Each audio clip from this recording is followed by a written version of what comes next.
नमस्कार दोस्तों, स्वागत है आपका हमारे चैनल पर।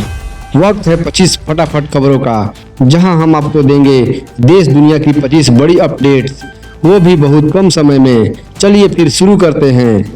गुरु तेग बहादुर शहीद दिवस 2025। गुरु तेग बहादुर शहीद दिवस 9वें सिख गुरु तेग बहादुर जी की सर्वोच्च बलिदान की स्मृति में मनाया जाता है। अभिनेता धर्मेंद्र का 89 साल की उम्र में निधन हो गया। धर्मेंद्र के जाने के बाद इस वक्त बेहद दुखी हैं। इसी बीच सलमान खान भी अपने शहीद धर्मेंद्र के अंतिम संस्कार में पहुंचे। क्या आप जानते हैं कि सलमान के साथ धर्मेंद्र के एक खास रिश्ता रहा है और वे रिश्ता बाप बेटे का ही था। दिग्गज अभिनेता धर्मेंद्र के निधन पर प्रधानमंत्री मोदी और राष्ट्रपति मुर्मू और अन्य नेताओं ने शोक व्यक्त किया। उन्होंने धर्मेंद्र को एक महान कलाकार और प्रेरणा स्रोत बताया, जिनके योगदान को हमेशा याद किया जाएगा। नेताओं ने उनके परिवार और प्रशंसकों के प्रति संवेदना व्यक्त की और उनके साथ बिताए पलों को याद किया।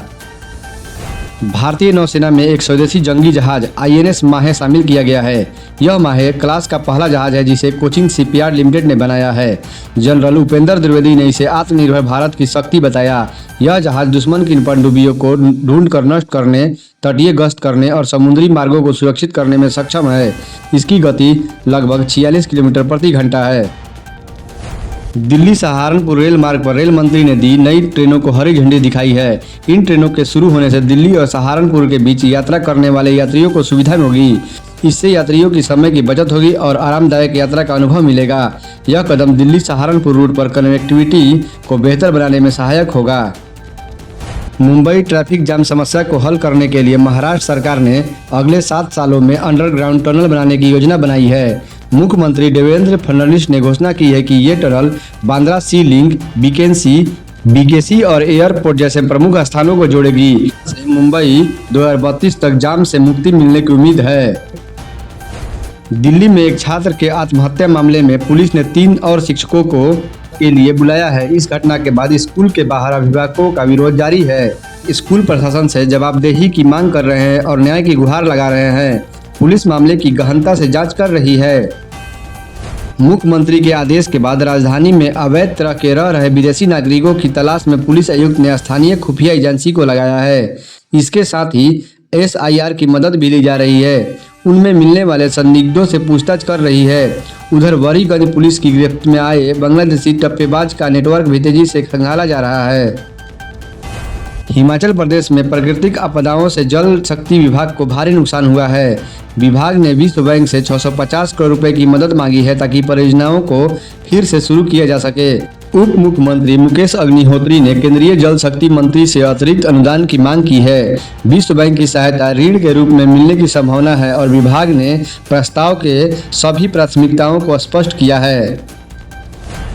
जस्टिस सूर्यकांत ने भारत के 53वें मुख्य न्यायाधीश के रूप में शपथ ली है। उनका कार्यकाल 15 महीनों का होगा और वह CJI भूषण R गवई के स्थान लेंगे, जिन्होंने सेवानिवृत्ति से पहले परंपरा के अनुसार उनके नाम की सिफारिश की थी। राष्ट्रपति द्रौपदी मुर्मू ने जस्टिस सूर्यकांत को शपथ दिलाई है। बेंगलुरु में किराए के कमरे में 21 वर्षीय कॉलेज छात्रा देवीश्री का शव मिलने से सनसनी फैल गई है। पुलिस को हत्या का संदेह है और प्रेम वर्धन नामक व्यक्ति पर शक है। पुलिस के अनुसार प्रेम और देवीश्री सुबह कमरे में पहुंचे और रात को कमरा बाहर से बंद करके फरार हो गया। मामला दर्ज कर आरोपी की तलाश शुरू कर दी है। बड़ोदरा पुलिस ने गुलबानू बंजारा नाम की एक महिला को अपने पति की हत्या के आरोप में गिरफ्तार किया है।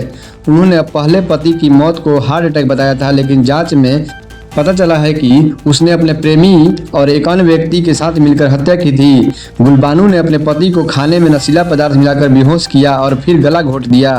पुलिस ने शव को कब्र से निकालकर पोस्टमार्टम कराया, जिससे हत्या का खुलासा हुआ। कोइलवर के कुल्हड़िया में जदयू प्रखंड मोर्चा अध्यक्ष सोनम पटेल को चाकू से हमला हुआ, जिससे वो गंभीर रूप से घायल हो गई। घटना PNB बैंक के पास हुई है। पुलिस ने जांच शुरू कर दी है और आरोपी राजकुमार उर्फ राजू सिंह की तलाश जारी है, जिस पर पहले भी पॉक्सो एक्ट का मामला दर्ज है। जमीन विवाद के चलते हमले की आशंका है।